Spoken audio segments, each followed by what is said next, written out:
नमस्कार, आप देख रहे हैं पहाड़ टीवी। मैं हूं आपके साथ ऋतिका थपिया। चलिए उत्तराखंड की तमाम बड़ी खबरें देखते हैं। उससे पहले एक नजर आज की सुर्खियों पर। जम्मू कश्मीर के गुलबर्ग में सरहद पर अपना फर्ज निभाते हुए 11वीं गढ़वाल राइफल के 23 वर्षीय सतपुली पौड़ी गढ़वाल निवासी मनदीप सिंह नेगी हुए शहीद। डोईवाला की सपेरा बस्ती में गुलदार ने कई पर किया हमला। पुलिस और वन विभाग की टीम मौके पर पहुंची। देवाल विकासखंड के ओनीबगढ़ और बुस्तरा तोक के ग्रामीण विस्थापन को लेकर जिलाधिकारी से मिले। जम्मू कश्मीर के गुलमर्ग क्षेत्र में सीमाओं की सुरक्षा को तैनात गढ़वाल राइफल रेजिमेंटल सेंटर की 11वीं बटालियन के राइफलमैन मनदीप सिंह नेगी शहीद हो गए हैं। पोखरा प्रखंड के अंतर्गत ग्राम सकनोली निवासी मनदीप की शहादत की सूचना के बाद से ही गांव में मातम पसरा हुआ है। जोशीमठ के मारवाड़ी में 108 एम्बुलेंस ने एक महिला का सफल प्रसव कराकर जच्चा बच्चा दोनों की जान बचाई। जच्चा और बच्चा दोनों सुरक्षित बताए जा रहे हैं।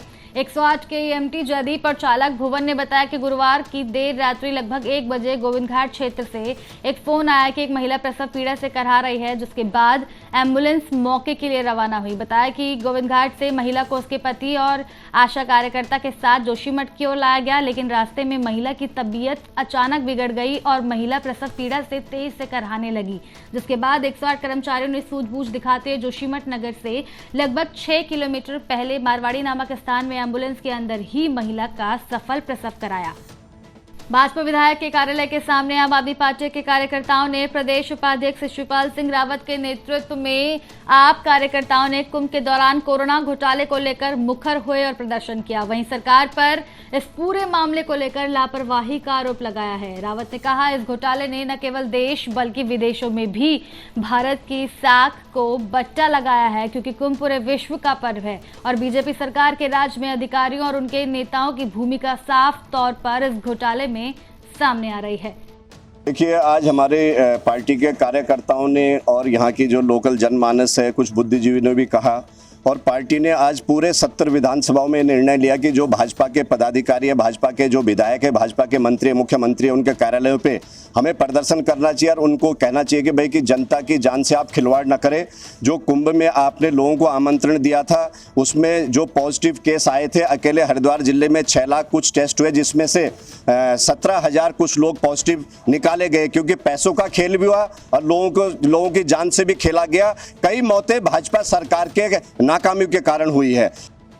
जिला आयुर्वेदिक एवं यूनानी अधिकारी उत्तरकाशी डॉक्टर रमाशंकर बलूनी द्वारा उत्तरकाशी जनपद के बड़कोट, नौगांव, पुरोला एवं मोरी ब्लॉक के प्रभारियों के विभागीय कार्यों की समीक्षा की गई। साथ ही कोरोना में अपनी महत्वपूर्ण भूमिका निभा रहे कार्मिकों को प्रशस्ति पत्र प्रदान किए गए। भूटाणु चिकित्सालय प्रभारी मनोज अवस्थी ने बताया कि कार्मिकों को प्रशस्ति पत्र प्रदान कर जिला आयुर्वेदिक एवं यूनानी अधिकारियों ने उनका मनोबल बढ़ाया है और सभी कार्मिकों में नई ऊर्जा का संचार हुआ है। उन्होंने सभी प्रभारियों और कर्मचारियों की ओर से डॉक्टर रमाशंकर बलूनी का आभार व्यक्त किया है। मसूरी माल रोड में मास गारमेंट शॉप पर कल देर रात को चोरों ने बड़ी चोरी को अंजाम दिया। इसके बाद क्षेत्र में हड़कंप मच गया है। बताया जा रहा है कि जब दुकानदार सुनील द्वारा सुबह दुकान खोलने के लिए आया तो उसको दुकान का शटर का ताला टूटा हुआ नजर आया। वह दुकान के अंदर से कई कपड़े भी गायब हैं।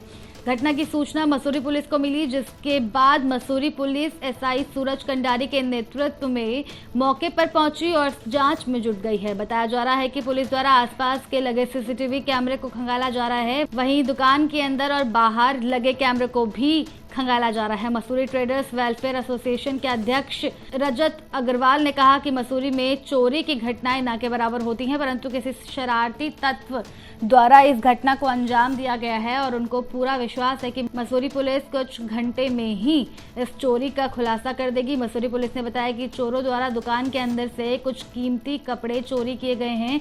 वहीं दुकान के बाहर लगे शोकेस में से भी कपड़े गायब हैं। ऐसे में आसपास के सीसीटीवी कैमरे को देखा जा रहा है और जल्द चोर पुलिस की गिरफ्त में होंगे।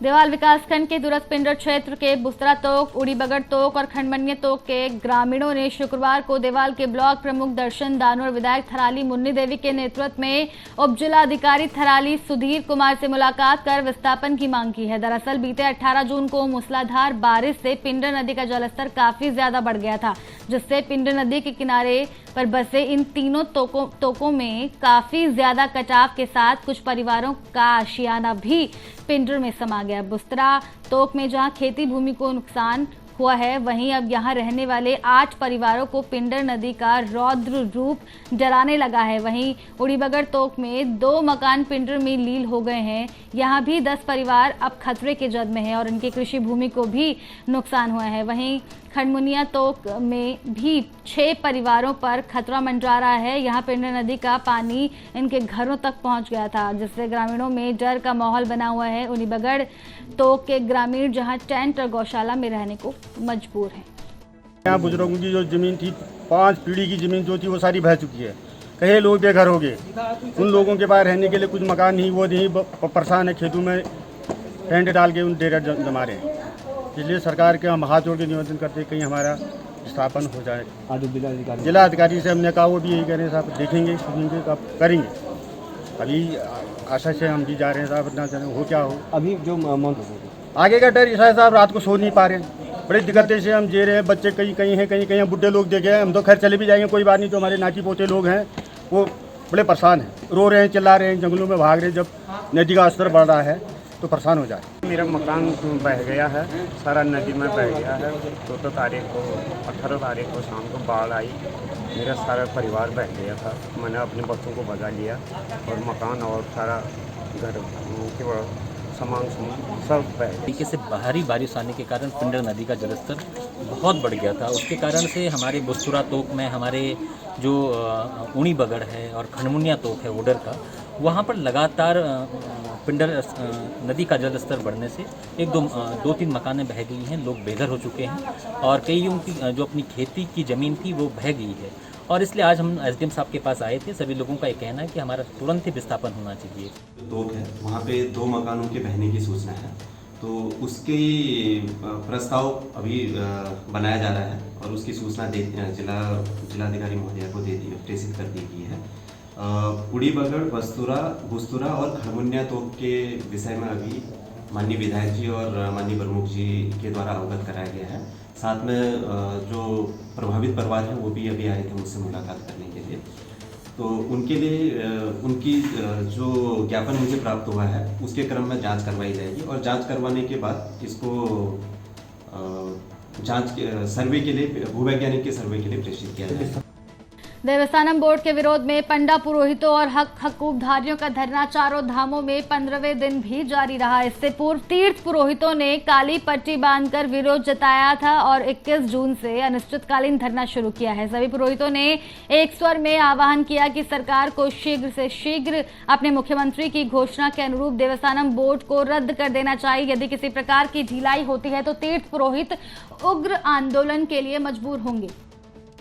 विगत दिनों भारी बारिश के कारण जनपद चमोली दशौली ब्लॉक के सरतोली मोटर मार्ग की स्थिति दयनीय बनी हुई है, जिससे ग्रामीणों को कई दिक्कतों का सामना करना पड़ रहा है। यूकेडी जिला चमोली संगठन मंत्री दिगंबर सिंह का कहना है कि शासन प्रशासन इस मोटर मार्ग की कोई सुध नहीं ले रहा है, जिससे आए दिन ग्रामीणों को कई दिक्कतों का सामना करना पड़ रहा है। जिला मुख्यालय के मात्र 10 किलोमीटर दूर, जिला मुख्यालय के ठीक सामने, गोपेश्वर के ठीक सामने, चमोली से ऊपर रंगतोली और हरमनी के मध्य आज 15 साल के बाद भी सड़क की क्या स्थिति है आप देख सकते हैं। और पिछले 2-4 दिनों से जो लगातार बारिश आ रही है, उस बारिश से प्रशासन और जो ठेकेदार यहाँ पे कॉन्ट्रैक्टर हैं कहीं भी आज तक भी सुध लेने को तैयार नहीं है। और आप देख सकते हैं किस प्रकार से यहाँ पर आज भी जनता परेशान है। और मैं कहूँगा अपने कैमरामैन को प्लीज थोड़ा इधर आइए, आपकी इज्जत दिखाने के लिए थोड़ा इधर आइए आप। ये पिछले 15 सालों से कम आज तक भी यहाँ पर न जाने कितने करोड़ रुपयों का बिल्कुल बजट आ चुके हैं और आज भी उस पर कोई कार्रवाई नहीं है। युवा गायक संदीप थपलियाल ने गीत के माध्यम से बेरोजगारों की पीड़ा को बयां किया है, जिससे सरकार तक गीत के माध्यम से बेरोजगारों की आवाज पहुंच सके। लोग इस गीत को खूब पसंद कर रहे हैं। स्वरोजगारी नौकरी का बाना हाथ दी फूल चिताई हमुन, हाथ दी फूल चिताई हमुन। 9-10 साल ना पोस्ट ना विज्ञप्ति, बोला बे बंदो क्या पाई हमुन, बोला बे बंदो क्या पाई हमुन। कोचिंग वालों का खिस्सा भरी, बेरोजगारों की लाइन खड़ी। कोचिंग वालों का खिस्सा भरी, बेरोजगारों की लाइन खड़ी। हरी दीदा ने भी जानकारी, तारी दीदा ने भी जानकारी, हरी दीदा ने भी जानकारी,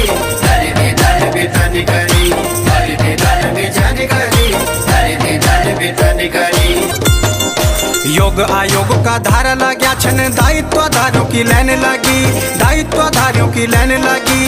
बेरोजगार सास लगा छन, पोस्ट हजारों में खाली पड़ी, पोस्ट हजारों में खाली पड़ी। देव युवा सद बुद्धि भरी, बेरोजगारों की लाइन खड़ी, देव युवा सद बुद्धि भरी, बेरोजगारों की लाइन खड़ी।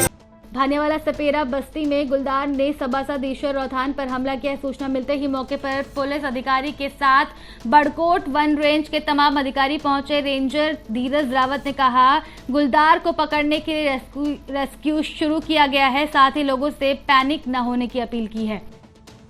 मुख्यमंत्री तीरथ सिंह रावत द्वारा सरकारी मुख्यमंत्री आवास को तीसरी लहर की आशंका के चलते कोविड केयर के रूप में इस्तेमाल किए जाने को लेकर दिए बयान पर कांग्रेस पार्टी ने निशाना साधा है कि तीसरी लहर को देखते हुए सरकार के इंतजाम नाकाफी हैं, इसलिए सरकारी आवास को ही अब कोविड केयर सेंटर बनाने की बात मुख्यमंत्री कर रहे हैं। अभी सूत्रों से ये पता चला है कि मुख्यमंत्री तीरथ सिंह रावत ने अपना सरकारी आवास यानी मुख्यमंत्री आवास कोविड सेंटर के रूप में देने की घोषणा की है या उसको कोविड सेंटर बनाने की घोषणा की है। इसका मतलब यही निकाला जा सकता है कि हाईकोर्ट का निशाना बिल्कुल सही लगा है, हाईकोर्ट का तीर निशाने पर लगा है, क्योंकि हाईकोर्ट को कहीं ना कहीं आभास हो गया था कि तीसरी लहर के लिए सरकार के इंतजामात नाकाफ़ी हैं। इस करके ही फटकार लगाई गई, सचिव से लेकर मुख्य सचिव तक सभी को खरी खरी सुनाई हाईकोर्ट ने, और तीसरी लहर और चारधाम के मद्देनज़र अपनी चिंता जाहिर करी, जो कि बहुत ही जायज़ चिंता थी। और अब मुख्यमंत्री जी को ये आभास हुआ कि वाकई तीसरी लहर के लिए राज्य सरकार के जो बंदोबस्त थे वो नाकाफ़ी थे, और आनन फानन में उनको अपने सरकारी मुख्यमंत्री आवास को कोविड केयर सेंटर के रूप में घोषणा करने की ज़रूरत पड़ी।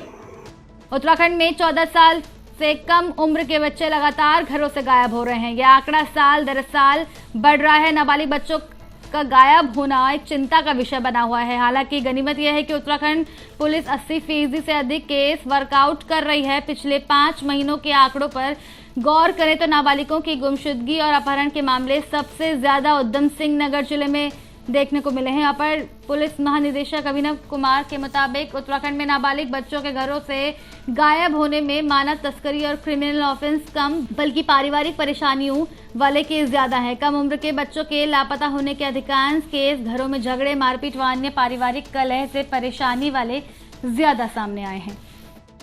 उत्तराखंड की तमाम बड़ी खबरों में केवल इतना ही। बने रहिए पहाड़ टीवी के साथ, देखते रहिए पहाड़ टीवी। धन्यवाद।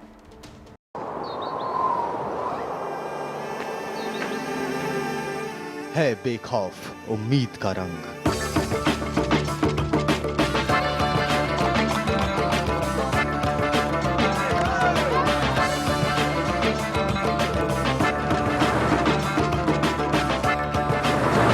है आस्था भी।